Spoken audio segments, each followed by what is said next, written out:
अस्सलाम वालेकुम। जो आप लोग से बात करनी है मैंने, वो बहुत इम्पोर्टेंट बात है। बात ये है कि कल भी जो है ना, जैसे कि मैंने पहले भी आप आप लोगों से मैंने जो बात की थी कि अगर पाकिस्तान की टीम ये ओडीआई सीरीज 2-1 से जीतेगी तो उसकी क्रेडिबिलिटी पे सवाल उठेंगे, और बिल्कुल वही उसी तरह की सिचुएशन है। अगर लास्ट ओडीआई जीत भी जाए तो मेरे पर्सनल ओपिनियन में जो है ना, जो मेरा ओपिनियन है, मैं मुतमईन नहीं हूँ पाकिस्तान की परफॉर्मेंस से। पाकिस्तान को 3-0 जीतना चाहिए। वजह है पाकिस्तान की बॉलिंग बेहतर, बैटिंग बेहतर, और उसके अलावा पाकिस्तान की फील्डिंग भी बेहतर है। दूसरी मोस्ट इम्पोर्टेंट बात, आप लोग बहुत यूट्यूबर्स के सुनते हैं, यूट्यूब चैनल सब्सक्राइब करते हैं, तो मैंने आपसे पहले भी कहा है कि मैंने किसी पॉपुलैरिटी के लिए या पैसों के लिए या चैनल मोनेटाइज करने के लिए कभी भी नहीं आपको बोला कि मेरे चैनल को सब्सक्राइब करें या लाइक करें, उसको जो भी बेल आइकॉन है। लेकिन अभी मैं बोलता हूँ कि आप मेरे चैनल को सब्सक्राइब करें। उसकी वजह यह है कि मेरा जो मकसद है वो दुनिया भर में जो मैसेज है अबाउट क्रिकेट फिनिटी, उसको एनालाइज करके जो मैं पेश करता हूँ, मेरा अपना पर्सनल ओपिनियन है कि मैं बेस्ट, यानी कि मैं खुद से कॉन्फिडेंट, मतलब मुझे किसी को मुतमईन नहीं करना। मैं कॉन्फिडेंट हूँ जो मैं कर रहा हूँ, अभी भी मैं इस पर कॉन्फिडेंट हूँ। मैं कॉन्फिडेंट हूँ तो इसलिए मैं आपको बोल रहा हूँ कि आप ये करें। तो जाहिर सी बात है, अगर कॉन्फिडेंट नहीं होता तो मैं आपको नहीं बोलता, क्योंकि मैं जो करता हूँ वो विदाउट कोई किसी भी जो तजिया, वो जो एनालिसिस वाला होता है उससे कुछ लिए बगैर, विदाउट कोई हाई डेफिनेशन कैमरा, महंगा तरीन माइक, स्टूडियो एडिटिंग वाले, ठीक है ना, उसको एडिटिंग के बाद थंबनेल बनाने वाले, ये मैं तन तनहा अकेला जो है खुद करता हूँ। तो उसको एप्रिसिएशन तो बनती है, और सब्सक्राइब करना भी बनता है। सब्सक्राइब करना वो इस वजह से भी बनता है क्योंकि ये जो एफर्ट है ये मेरी पर्सनल एफर्ट है, और शुक्र है मैं बेस्ट करता हूँ और आगे भी करता रहूँगा। तो जहाँ तक आपसे आगे फिर उसी टॉपिक पे बात करते हैं। दूसरी बात यह है कि हिंदुस्तान पाकिस्तान में बाबर आजम को किंग बोलते हैं, तो पाकिस्तान के लिहाज से बाबर आजम को किंग बोलता है, ठीक है ना। तो इंडिया को अगर किंग इंडिया वाले बोलते हैं तो उसको किंग जो है ना वो इंडिया वाले बोलते हैं, ठीक है ना। और इंग्लैंड का किंग हो सकता है जो रूट हो, लेकिन कल जो है ना जो मैच हुआ उसमें बाबर आजम सिफर पे आउट हुआ। उसके अलावा बाकी मैच के बाद जो है जो भी सूरत हाल बनी, और रिजवान भी क्रिटिसिज्म हुआ, शाहीन पे भी हुआ, ज़ाहिर है। लेकिन इन चीज़ों में बहुत सी चीज़ें हिंदुस्तान टाइम पे एक आज एक आर्टिकल उन्होंने स्पोर्ट का पेज पे लगा है, ये काबिल गौर बात है। उन्होंने कुछ इस तरह की बात लिखी है कि बाबर डक अगेन, और अब बाबर नेपाल की टीम ढूंढेगा, बाबर जो है अब तो पार्टी नहीं होगी। तो मैं उन जर्नलिस्ट को जो हिंदुस्तान टाइम में लिखते हैं उनको मैं जवाब ये देना चाहता हूँ, और वो देना लाजमी है, कि बाबर आजम पाकिस्तान का किंग है और रहेगा। और जहाँ तक आपने बात की कि विराट कोहली के साथ कंपैरिजन, तो पाकिस्तान का हर खिलाड़ी, खुद बाबर आजम भी और स्पोर्ट जर्नलिस्ट, विराट कोहली की परफॉर्मेंस को कोई भी अंडर एस्टिमेट नहीं करता। लेकिन तुम लोग भी बड़े हो जाओ, तुम लोग भी अपने उम्र के हिसाब से, तुम्हारा उम्र और कद तो तुम्हारी बढ़ गई है, लेकिन तुम्हारी जो है ना अक्ल उतनी ही छोटी है, तुम्हारी सोच छोटी है, तुम्हारा विजन छोटा है कि तुम किसी की तारीफ नहीं कर सकते। इस वजह से तुम थर्ड वर्ल्ड कंट्री में नंबर 1 मुल्क हो। तुम फाइनेंशियल तौर पे तो शायद पाकिस्तान से ऊपर हो, इकोनॉमिकल तौर पे भी ऊपर हो गए, लेकिन as a personality wise, as a character wise, as a एक इंसान की एक करेक्टर शोन करने के लिहाज से तुम लोग ज़ीरो हो, ज़ीरो। बाबर आजम ने रन नहीं हो रहे, बिल्कुल नहीं हो रहे, ठीक है। बाबर आजम ने 5 दफ़ा सिफर पे आउट हुआ है, उसका लॉन्ग करियर है और भी होगा शायद। पिछले 31 ओडीआई में एक ही दफ़ा उसको मुजीबर रहमान ने अफगानिस्तान के उसको आउट किया सिफर पे। और आ जाए ज़रा विराट कोहली के, और वनडे और टेस्ट मिला के, दोनों मिला के 73 इतने मैचेस खेल चुका है, बाबर आजम की सेंचुरी नहीं आई, इसमें कोई डाउट नहीं है, नहीं आई सेंचुरी। लेकिन तुम्हारे विराट कोहली ने 83 मैचेस लिए थे सेंचुरी के लिए, 1000 से ऊपर उसके दिन हो लिए थे, और उसने अफगानिस्तान के खिलाफ वर्ल्ड कप 2021 में उसने सेंचुरी बनाई थी, जो कि कई मजमून मिन्नत है अफगानिस्तान की, जो कैच ड्रॉप हुए थे वो तो एक अलग ही चीज़ है ना, पार्ट एंड पार्शल उसको डिस्कस नहीं करता हूँ। जब विराट कोहली जैसा बड़ा बैट्समैन, आप बोलते हो ना तो किंग के, वो इस मरहले से गुजरा है, तो बाबर आजम तो बकौल आपके एक नॉर्मल सा प्लेयर है। तो फिर अगर बाबर आजम विराट कोहली के पाए का प्लेयर नहीं है, तो बाबर आजम तुम्हारी अखबारों की हेडलाइन क्यों बन रहा है? रिजवान को बनना चाहिए, फ़खर को बनना चाहिए, साइम को बनना चाहिए, शुएब मलिक को बनना चाहिए था, हफीज़ को बनना चाहिए था, आखिर बाबर आजम ही क्यों? क्योंकि वो तुम्हें चुभता है। एक सोचने वाली बात है ना, कि तुम्हारे अखबार की हेडलाइन जो है कल का मैच नहीं बना, कल का मैच और बाबर आजम बन गया। देखिए मेरी बात सुने, मैंने कल भी ये बात बोली थी और आते भी बोलूँगा, एबिलिटी को आप चैलेंज नहीं करते। पाकिस्तान की जो मौजूदा टीम है, जो मौजूदा पाकिस्तान के क्रिकेट का इंफ्रास्ट्रक्चर है या मौजूदा सिस्टम है, उसमें बेस्ट पाकिस्तान खिला रहा है। जहाँ तक रहेगी सवाल, कुछ यूट्यूबर बोल रहे हैं कि नया टैलेंट ढूंढ है, सिलेक्टर, पहले तो सिलेक्टरों का पता ही नहीं है। आप गूगल पे जाएं, गूगल पे सर्च करें पाकिस्तान क्रिकेट टीम का मेंस का चीफ सिलेक्टर, आपको नाम नहीं मिलेगा। क्यों? कि वो आकिब जावेद टीम डिसाइड करता है, उसके अथॉरिटी जो मोहसिन नकवी ने दी हुई है कि जो तेरी मर्जी तू लिख।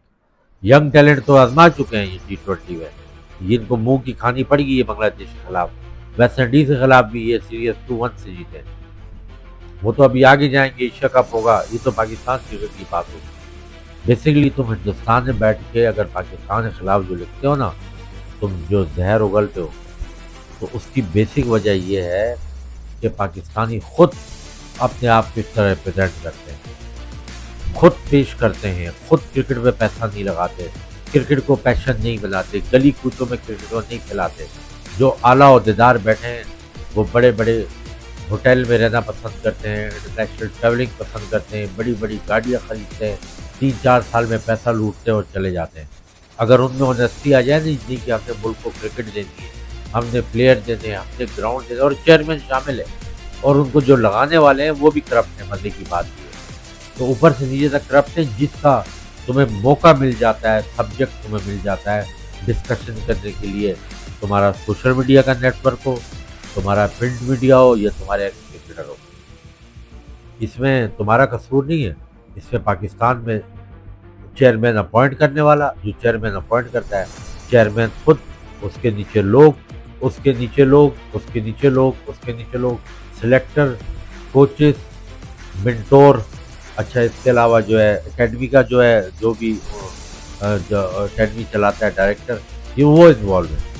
तो अभी तो तीसरा वनडे होना है, हो सकता है वो 2-1 हो जाए, पाकिस्तान जीत जाए, लेकिन बहरहाल पाकिस्तान को इस वनडे में जो शिकस्त हुई है वो नहीं होनी चाहिए, क्योंकि मेरे पर्सनल जो मेरा ओपिनियन है, वेस्ट इंडीज़ को तो डिसएडवांटेज हो गया। उसको तो 185 रन मिल गए, 5 यूरेज ऊपर एवरेज मिल गई, उसके तो मतलब ओवर भी उससे कम हुआ है, लेकिन सुफियान मुकीम को ना खिलाया, ये मुझे मैच हैजरत की स्ट्रेटजी समझ में नहीं आई।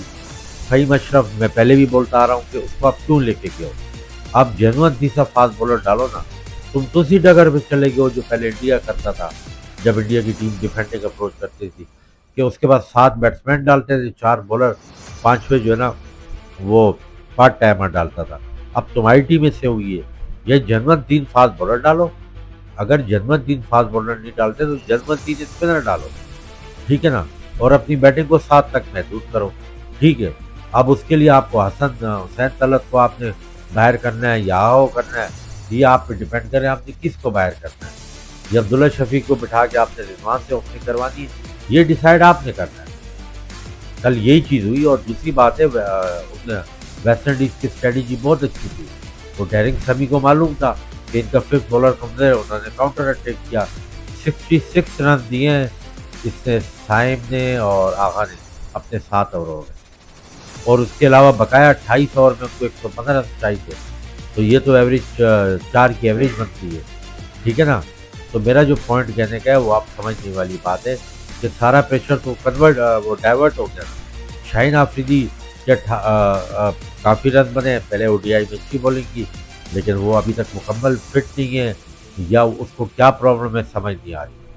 उसके अलावा जो मोस्ट इम्पोर्टेंट बात है कि रदरफर्ड ने कल 45 रन किए 33 बॉलों में, शेरफन रदरफर्ड ने, लेकिन उसने 3 छक्के मारे और 4 चौके, यानी 34 रन उसने बाउंड्री से लिए। उसने सिर्फ 11 रन जो है ना, और ज़बरदस्त बात है उसने 2 भी लिए होंगे, डबल भी लिया होगा ना उसने, सारे तो सिंगल नहीं लिए।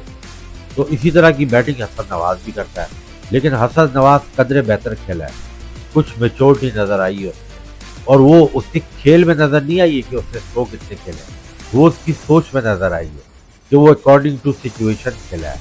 यानी वो समझ गया कि मेरे साथ मिस्टेक नहीं है तो मैंने मैच को किस तरह लंबा लेके जाना है। उसकी ये चीज़ जो है ना, ये पर्सनली बड़ी इंप्रेसफुल है और अगर वो अप्लाई आगे भी करता रहेगा कि मैंने, बाकी वो अपने किसी भी कोच से या किसी भी पर्सनल उससे वो डेवलप कर सकता है कि यार मैंने ग्राउंड शॉट डेवलप कितनी करनी है, मैंने गेंद स्पिनर को कैसे टैकल करना है, या मैंने रोटेशन ऑफ स्ट्राइक कैसे करनी है। लेकिन उसमें बेहतरी इस ओडीआई में नज़र आई है कि अकॉर्डिंग टू सिचुएशन वो खेला है। ये नहीं कि उसने छक्के मार दिए, छक्के तो पहले भी मार रहा था तो ये खेला है। तो रदरफर्ड ने वो नहीं क्यों खेली है कि रदरफर्ड से भी सिंगल डबल नहीं हो रहे थे। जब वो आउट हुआ 70 से ऊपर रन थे, रोस्टन चेज उनका टेस्ट का प्लेयर, ब्रेव्स उनका जो रिप्लेसमेंट में आया रोमारियो शेफर्ड की जगह, उसकी तकरीबन 90 का स्ट्राइक रेट ऊपर है। और आप बिलीव करें वो शुएब अख्तर जो कहानियां करता है ना स्ट्राइक रेट, लेकिन उसने एक ही छक्का मारा, यानी कि इतना अच्छा स्ट्राइक रेट, मैच भी जितवा गया, चौका उसने मारा नहीं। क्यों? According to situation. जब प्लेयर अकॉर्डिंग टू सिचुएशन खेलते हैं ना, तो चाहे T20 हो, वनडे हो, टेस्ट हो, वो टीमें जीतती है। दूसरी बात, रिजवान बहुत डिफेंडिंग अप्रोच की तरफ चला गया। जब आपको T20 से बाहर कर दिया है तो आप ओडीआई में ओडीआई जैसी इनिंग तो खेलो, आप इम्प्रोवाइजेशन तो करो। आपका स्पिनर के खिलाफ एक शॉट है, पाँव रखते हो, लेग पे छक्का मारते हो, लेकिन उसके अलावा आप बीच में आपने ओडीआई में निकल के मिड ऑफ के ऊपर से भी आपने चौके मारे हैं, आपने स्टेट पे भी छक्का मारा है। तो आप थोड़ा ना गेंद में इम्प्रोवाइजेशन लाओ। तुम कप्तान हो, तुम डिफेंडिंग अप्रोच दिया तो फिर अपना नंबर चेंज कर दो। तुम चौथा नंबर पे हुसैन तलब को भेजो या आओ को भेजो। उधर जो कहानियां डाल रहे थे कि जी वो लेट भेजा हसन नवाज को, देखा हुसैन तलब ने कल कितना, हुसैन तलब की इनिंग कितने काबिल गौर थी। हुसैन तलब ने आके रोटेशन स्ट्राइक यूं करके तेज रन किए, जो आपका बेस फाउंडेशन बनी उसकी इनिंग बनी, तो फिर आउट हो गया ना। लेकिन हुसैन तलब क्योंकि वो प्रॉपर 2-3 दफ़ा इन आउट पाकिस्तान की टीम में हुआ है, डोमेस्टिक है, बैट्समैन है, तो डोमेस्टिक खेला है, तो वो लंबी इनिंग, क्योंकि वो T20 का प्लेयर ही नहीं है, वो ओडीआई का प्लेयर है और टेस्ट का प्लेयर है, और उसने कहा अच्छी उसने परफॉर्मेंस की। तो आपको जो नवाज आपने जो बॉलर एक डालना है ना, तो वो आपने जो है ना, वो आपने ये चीज़ नोट करनी है। आप 7 बैट्समैनों के साथ जाओ, ठीक है, लेकिन 7वां जो बैट्समैन होगा ना, वो आपका ऑलराउंडर होगा, जैसे नवाज हो गया। फिर ये नहीं होगा कि 7वां नवाज होगा तो 8वां आप जो है ना वो जो है ना उसको करोगे सैन तलब को। जब 7वां नवाज होगा तो 4 बॉलर आप इंडक्ट कर लोगे उसमें आराम से, तो आपके 5 बॉलर हो जाएंगे, 2 फास्ट बॉलर हो जाएंगे, 2 स्पिनर हो जाएंगे, सुफियान और अबरार 4, और नवाज खुद प्रॉपर बॉलर है, तो आपके 50 ओवर जो है ना पूरे हो जाएंगे। और स्पिनर के आगे स्ट्रगल करेंगे और विकेट इसी तरह की होगी। इसकी वो वहीं पे मैच हो रहा है, गेंद फंसेगा, प्रॉपर बैट पे नहीं आएगा। हालांकि उनके तो फास्ट बॉलर ने ट्रबल आपको की है, सील बहुत अच्छा बॉलर है, मैंने आपको पहले बोला था, तो उन्होंने उससे की है। उनको पता है कि पाकिस्तान स्पिनर से हमें काउंटर करेगा, तो आप 3 स्पिनर के साथ जाओ, 30 ओवर प्रॉपर स्पिनर को दो। आप पहले बैटिंग करो या बाद में, आपको एडवांटेज होगा। बहरहाल कल मैच होगा, फिर मैच के बाद इस टॉपिक पे जो है ना वो बात करेंगे आगे जाके।